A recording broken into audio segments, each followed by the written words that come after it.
Hi viewers. இன்னைக்கு September 23 Mahanadhi serial என்ன சொல்லி பார்க்கலாம்க்கு முன்னாடி சேனல் சப்ஸ்கிரைப் பண்ணாதவங்க மறக்காம சப்ஸ்கிரைப் பண்ணுங்க.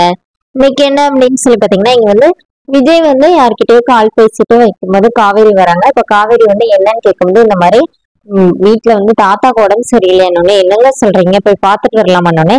இல்ல நான் இப்ப டாக்டர் கிட்ட தான் பேசினேன், ஒன்னும் பிரச்சனை இல்ல, நம்ம போய் பாக்குற அளவுக்கு எல்லாம் எதுவும் இது இல்லை அப்படிங்கிற மாதிரி சொல்றாரு. அப்புறமா காவேரி வந்து என்னால தானே அப்படிங்கிற மாதிரி ஃபீல் பண்றாங்க. அப்போனே விஜய் என்ன சொல்றாருன்னா, இல்ல நம்ம ரெண்டு பேருக்கும் கல்யாணம் முடிஞ்ச புதுசுல தாத்தா மட்டும் தானே உன்கிட்ட நல்லா பாசமா இருந்தாரு. அதுக்கப்புறமா சித்தி பாட்டி எல்லாமே உன்னை ஏத்துக்கிட்டாங்க. ஆனா சில காரணங்களால எல்லாரும் பிரிஞ்சு பிரிஞ்சு போயிட்டோம். இன்னும் நம்ம எல்லாரும் சரியாகி எல்லாரும் சேர்ந்து வாழ்ற ஒரு நாள் வரும் அப்படிங்கிற மாதிரி விஜய் வந்து காவேரியை வந்து சமாதானப்படுத்திட்டு இருக்கிறாரு. அப்புறமா காவேரி வந்து விஜய் கிட்ட வந்து தேங்க்ஸ் சொல்றாங்க. அப்படின்னு விஜய் வந்து எதுக்குன்னொடனே, அது இந்த மாதிரி பத்திரத்தை வந்து அம்மா கிட்ட கொடுத்தீங்களா, அம்மா ரொம்ப சந்தோஷப்பட்டாங்க. அம்மாவால இந்த இந்த மாதிரி ரொம்ப வருஷத்துக்கு அப்புறம் அம்மா இன்னைக்குதான் இவ்வளவு சந்தோஷப்பட்டு நான் பாத்துருக்கிறேன் அப்படின்னு விஜய் என்ன சொல்றாருன்னா, அப்படியா சொல்ற அப்படின்னு காவேரி வந்து மிராக்கிள்ங்க. நீங்க ஒண்ணு விஜய் என்ன சொல்றாரு, நான் ஹீரோ இல்ல, ஹீரோ அப்படிதான் அப்பப்ப இந்த மாதிரி பண்ணுவாங்க.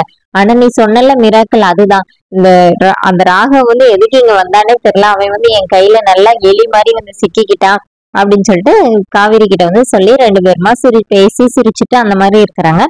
இப்ப வீட்டுல என்ன ஆகுதுன்னா, விஜயும் சாரதாவும் வந்து ஜாகிங் போயிட்டு வராங்க. இப்போ சாரதா வந்து காலில் ஷூ மாட்டி இருக்காங்க.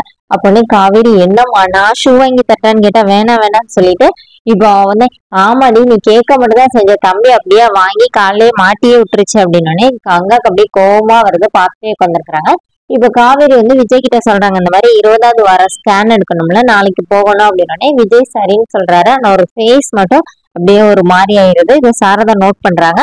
அப்புறமா கங்கா கிட்ட நீயும் தானக்கா ஸ்கேன் பண்ணு, ரெண்டு பேருமா சேர்ந்து போலாம்னு சொல்லும்போது கங்கா நான் வரலங்கிறாங்க, நான் தனியா போய்க்கிறேன் அப்படிங்கிறாங்க. அப்புறமா காவேரி ரொம்ப கம்பல் பண்ணி கெஞ்சி சரி வா போலாம்னு சொல்லிட்டு ரெண்டு பேருமா சேர்ந்து போலானோடனே, நான் அப்ப டாக்டர் கிட்ட உனக்கு சேர்த்து அப்பாயின்மெண்ட் போட்டுறேன் அப்படின்னோடனே இவங்க எல்லாம் ஜாலியா பேசி சிரிச்சுட்டே இருக்கிறாங்க. விஜயோட ஃபேஸ் மட்டும் ரொம்ப டல்லாவே இருக்குன்னு சாரதா நோட் பண்ணிட்டு வெளியில வந்து கேக்குறாங்க, என்னப்பா என்னாச்சு, நீங்க குழந்தைய பத்தி பேசுனதுல இருந்து ஒரு மாதிரியா இருக்கீங்க, தாத்தாக்கு எதுவும் பிரச்சனையான்னு சொல்லிட்டு ஒன்னொன்னா கேக்குறாங்க. என்ன அம்மான்னு சொல்றீங்களா, சொல்ல வேண்டியதானே.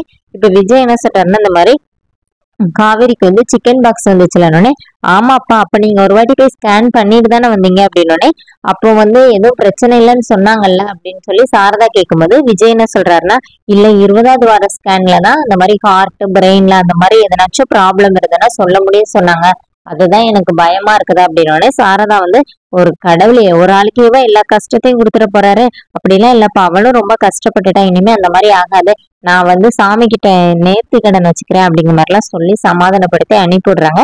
அப்புறமா அங்க சாரதா வந்து இனிமே காவேரிக்கு வந்து எந்த பிரச்சனையும் வந்துடக்கூடாது, காவேரியோட குழந்தை நல்லபடியா பறக்கணும் அப்படிங்கிற மாதிரி சாமி கும்பிடுறாங்க. அதோட என்னோட எபிசோட் ரன் பண்ணியிருக்காங்க. தேங்க்யூ.